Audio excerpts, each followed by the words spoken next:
അസ്സലാമു എല്ലാവർക്കും നമ്മുടെ ചാനലിലേക്ക് സ്വാഗതം. അപ്പോൾ ഇന്ന് ഞാൻ വന്നിരിക്കുന്നത് തികച്ചും വ്യത്യസ്തമായിട്ടുള്ള ഒരു സ്നാക്സിന്റെ റെസിപ്പി ആയിട്ടാണ്. കാണുമ്പോൾ ഒരു ബണ്ണിന്റെ ഒക്കെ ഒരു ഷേപ്പ് തോന്നുന്ന ഒരു സ്നാക്സ് ആണിത്. നിങ്ങൾ ഇതുവരെ ട്രൈ ചെയ്യാത്ത ഒരു സ്നാക്സ് ആയിരിക്കും. അപ്പോൾ എല്ലാവരും ഒന്ന് ട്രൈ ചെയ്ത് നോക്കണം. അത്ര രുചിയുള്ള ഒരു സ്നാക്സ് ആണ്. പിന്നെ നമുക്ക് ഈ സ്നാക്സ് ഉണ്ടാക്കാൻ വേണ്ടിയിട്ട് ഒരുപാട് ഓയിലിന്റെ ഒന്നും ആവശ്യമില്ല. പിന്നെ നമുക്കിത് എളുപ്പത്തിൽ ഉണ്ടാക്കിയെടുക്കാനും പറ്റും. അപ്പോൾ അതെങ്ങനെയാണ് ഉണ്ടാക്കുന്നതെന്ന് നമുക്ക് നോക്കാം. അപ്പോൾ അതിന് വേണ്ടിയിട്ട് ഞാൻ ഇവിടെ ഒരു സവാള ഇതുപോലെ ചെറുതായിട്ട് കട്ട് ചെയ്ത് വെച്ചിട്ടുണ്ട്. പിന്നെ ഒരു ചെറിയ ഇഞ്ചി ഇതുപോലെ ചെറുതായിട്ട് അരിഞ്ഞു വെച്ചിട്ടുണ്ട്. ഒരു 3 വെളുത്തുള്ളിയും ഇതുപോലെ ചെറുതായിട്ട് അരിഞ്ഞു വെച്ചിട്ടുണ്ട്. ഇതിലേക്ക് ഒരു 2 പച്ചമുളക് ഇതുപോലെ അരിഞ്ഞെടുത്തിട്ടുണ്ട്. പിന്നെ നമുക്കിതിലേക്ക് വേണ്ടത് ഉരുളക്കിഴങ്ങാണ്. ഉരുളക്കിഴങ്ങ് ഞാനിവിടെ പുഴുങ്ങിയിട്ടാണ് എടുത്തിരിക്കുന്നത്. പിന്നെ ഇവിടെ ഒരു 4 മുട്ട പുഴുങ്ങി എടുത്തിട്ടുണ്ട്. ആദ്യം നമുക്ക് ഈ ഉരുളക്കിഴങ്ങ് നന്നായിട്ട് ഒന്ന് ഉടച്ചെടുക്കാം.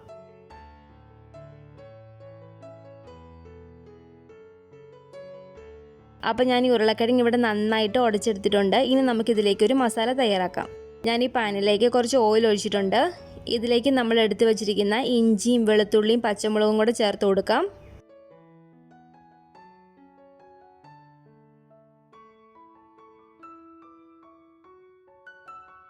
എന്നിട്ട് നന്നായിട്ട് ഒന്ന് ഇളക്കി കൊടുക്കാം.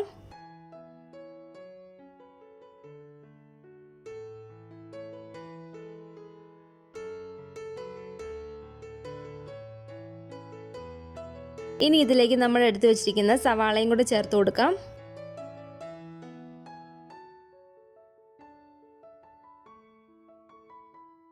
ഈ സവാളയൊന്ന് പെട്ടെന്ന് വഴണ്ടി കിട്ടാൻ വേണ്ടിയിട്ട് നമുക്കൊരു സ്വല്പം ഉപ്പും കൂടെ ചേർത്ത് കൊടുക്കാം. എന്നിട്ട് ഇത് നന്നായിട്ട് നമുക്കൊന്ന് വഴറ്റിയെടുക്കാം.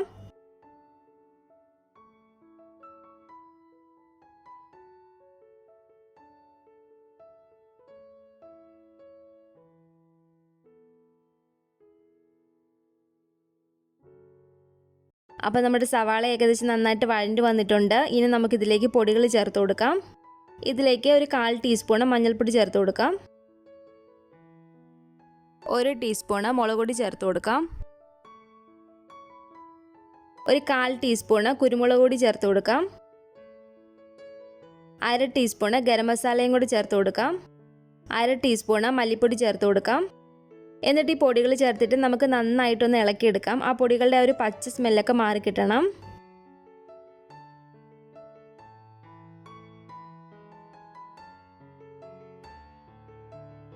അപ്പോൾ ആ പൊടികളുടെ ഒരു പച്ചമണമൊക്കെ മാറി വന്നിട്ടുണ്ട്.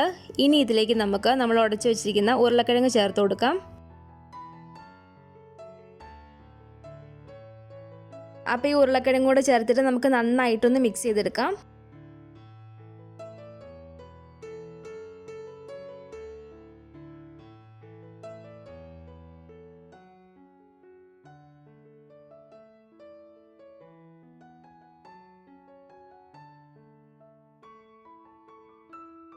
അപ്പോൾ ആദ്യം നമ്മൾ സ്വല്പം ഉപ്പ് ചേർത്തിട്ടുള്ളായിരുന്നു. അതുകൊണ്ട് ഉപ്പ് നോക്കിയിട്ട് ഉപ്പ് വേണമെങ്കിൽ ഉപ്പും കൂടി ചേർത്ത് കൊടുക്കുക.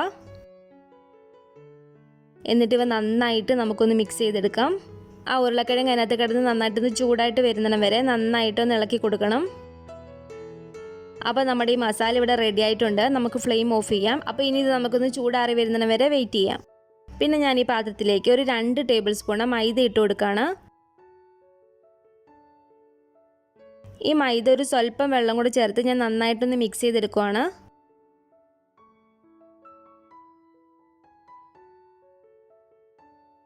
ഈ ഒരു പരുവത്തിലാണ് നമുക്ക് മൈദ മിക്സ് ചെയ്തെടുക്കേണ്ടത്. ഒരുപാട് അങ്ങ് ലൂസായിട്ട് പോകണ്ട, സ്വല്പം കട്ടിക്ക് തന്നെ എടുക്കുക. പിന്നെ നമ്മളിവിടെ കുറച്ച് ബ്രെഡ് എടുത്തിട്ടുണ്ട്. പിന്നെ ഏകദേശം ഈ ഒരു വലിപ്പമൊക്കെ ഉള്ള ഏതൊരു ബോട്ടിലിൻ്റെ ഒരു അടപ്പും കൂടി എടുക്കുക. ഈ അടപ്പ് വെച്ചിട്ട് നമുക്ക് ഈ ബ്രെഡ് ഒന്ന് കട്ട് ചെയ്തെടുക്കാം. ഇതുപോലെ ഒന്ന് പ്രസ് ചെയ്തിട്ടൊന്ന് തിരിച്ചാൽ മതി. അപ്പോൾ നമുക്കിത് റൗണ്ടായിട്ട് കിട്ടും. ഇതുപോലെ നമുക്ക് എല്ലാ ബ്രെഡും ചെയ്തെടുക്കാം.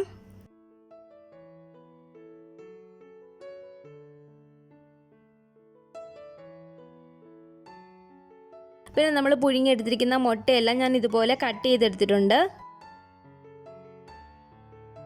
അപ്പോൾ നമ്മൾ റൗണ്ടാക്കി വെച്ചിരിക്കുന്ന ഒരു ബ്രെഡ് ഞാനിവിടെ എടുക്കുകയാണ്. ഇതിൻ്റെ നടുവിലായിട്ട് 1 ടേബിൾ സ്പൂണോളം നമ്മൾ ഉണ്ടാക്കി വെച്ചിരിക്കുന്ന മസാല വെച്ച് കൊടുക്കാം. എന്നിട്ട് ഇത് കൈ വെച്ചിട്ട് ഇങ്ങനെ ഒന്ന് പരത്തി കൊടുക്കുക. അപ്പോൾ അതിൻ്റെ സൈഡ് ഫുള്ളായിട്ട് പരത്തിയെടുക്കേണ്ട, അതിൻ്റെ സെൻറ്ററിലായിട്ട് ഇങ്ങനെ പരത്തിയെടുത്താൽ മതി. എന്നിട്ട് നമ്മൾ കട്ട് ചെയ്ത് വെച്ചിരിക്കുന്ന ഒരു മുട്ട ഇതിലേക്ക് വെച്ച് കൊടുക്കുക. എന്നിട്ട് ഈ മുട്ടയുടെ രണ്ട് സൈഡ് നമുക്ക് മസാല ഒന്ന് നിറച്ച് കൊടുക്കാം.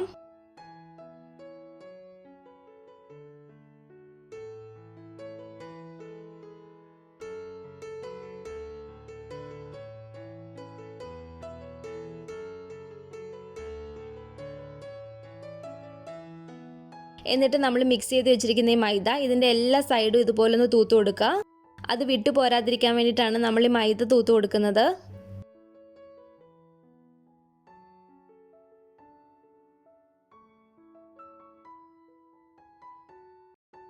എന്നിട്ട് ഇതുപോലെ റൗണ്ടാക്കി വെച്ചിരിക്കുന്ന വേറൊരു ബ്രെഡ് എടുക്കുക. എന്നിട്ട് ഇതിൻ്റെ മുകളിലേക്ക് വെച്ചിട്ട് കൈ വെച്ചിട്ട് ചെറുതായിട്ടൊന്ന് പ്രസ് ചെയ്ത് കൊടുക്കുക. ഒരുപാട് ബലത്തിൽ പ്രസ് ചെയ്യില്ല. ഒരുപാട് ബലത്തിൽ പ്രസ് ചെയ്താൽ നമ്മുടെ മസാലയൊക്കെ വെളിയിലേക്ക് ചാടും. എന്നിട്ട് കൈ വെച്ചിട്ട് ഇതിൻ്റെ സൈഡെല്ലാം ഇതുപോലെ ഒന്ന് പ്രസ് ചെയ്ത് കൊടുക്കുക. നമ്മളെ മൈദയുടെ മിക്സ് തൂത്തിരിക്കുന്നതുകൊണ്ട് പെട്ടെന്ന് നമുക്ക് ഇത് ഒട്ടിക്കിട്ടും.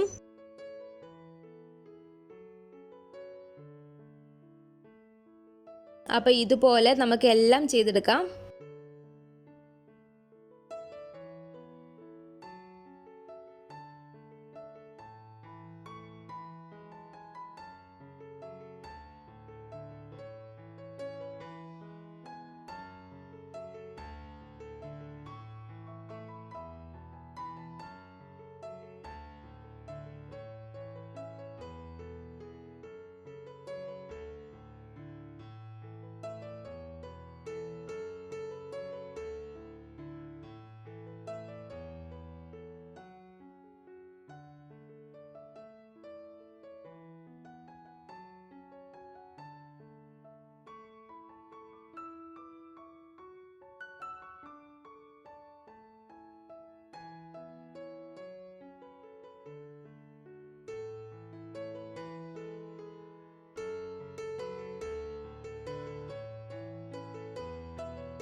പിന്നെ ഞാൻ ഈ ഒരു പാത്രത്തിലേക്ക് ഒരു മുട്ട പൊട്ടിച്ചൂറ്റിയിട്ടുണ്ട്. ഇതിലേക്കൊരു സ്വല്പം ഉപ്പ് ചേർത്ത് കൊടുക്കാം. സ്വല്പം കുരുമുളക് പൊടിയും ചേർത്ത് കൊടുത്തിട്ട് ഇത് നമുക്ക് നന്നായിട്ടൊന്ന് അടിച്ചെടുക്കാം. അപ്പോൾ ഈ മുട്ട ഞാനിവിടെ നന്നായിട്ട് അടിച്ചെടുത്തിട്ടുണ്ട്. അപ്പോൾ ഞാൻ ഈ പാനിലേക്ക് ഒരു 1.5 ടേബിൾ സ്പൂണോളം ഓയിൽ ഒഴിച്ചിട്ടുണ്ട്. പിന്നെ നമ്മളിത് ഒരുപാട് ഓയിലേക്കിട്ട് ഫ്രൈ ചെയ്തെടുക്കേണ്ട ആവശ്യമില്ല. ഇതുപോലൊരു 1.5 ടേബിൾ സ്പൂണോളം ഓയിൽ ഒഴിച്ചിട്ട് ചെറുതായിട്ടൊന്ന് ഷാലോ ഫ്രൈ ചെയ്തെടുത്താൽ മതി. അപ്പോൾ ഇതിൻ്റെ എല്ലാ സൈഡും നമുക്ക് ഈ മുട്ടയുടെ മിക്സ് ഒന്ന് ആക്കി കൊടുക്കാം.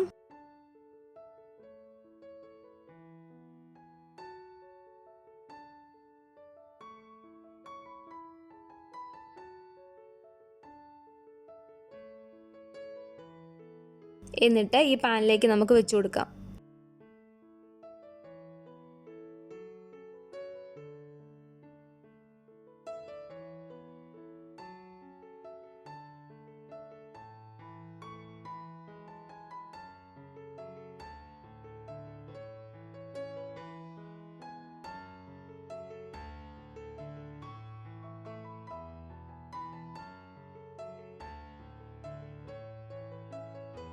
പിന്നെ ഇത് ഒരുപാട് തീ കൂട്ടിയിടരുത്. ചെറിയൊരു തീയിൽ വേണം നമ്മളിത് ചെയ്തെടുക്കാൻ വേണ്ടിയിട്ട്.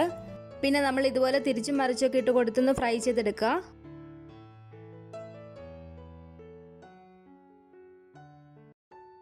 പിന്നെ ഇതിൻ്റെ എല്ലാ സൈഡ് വശവും ഇതുപോലെ വെച്ച് കൊടുത്ത് ചെറുതായിട്ടൊന്ന് ഫ്രൈ ചെയ്തെടുക്കുക. കാരണം നമ്മളിത് മുട്ടയുടെ മിക്സിൽ മുക്കിയിരിക്കുന്നതുകൊണ്ട് തന്നെ എല്ലായിടവും ഇതുപോലെ ഒന്ന് ഫ്രൈ ചെയ്തെടുക്കണം.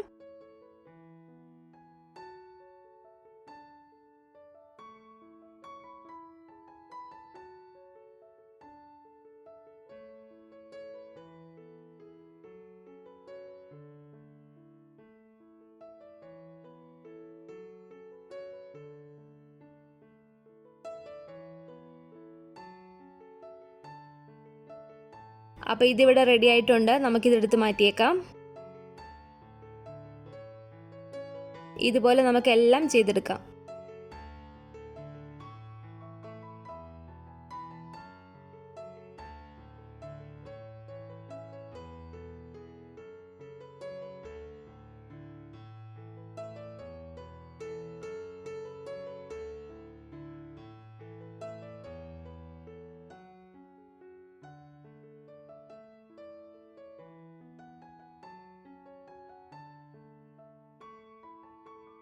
അപ്പോൾ ഞാനിതിവിടെ എല്ലാം ഇതുപോലെ ടോസ്റ്റ് ചെയ്തെടുത്തിട്ടുണ്ട്. ഇതൊരെണ്ണം ഞാൻ നിങ്ങളെ കട്ട് ചെയ്ത് കാണിച്ചു തരാം. ഇതുപോലെയാണ് ഇതിൻ്റെ ഉൾഭാഗം ഇരിക്കുന്നത്.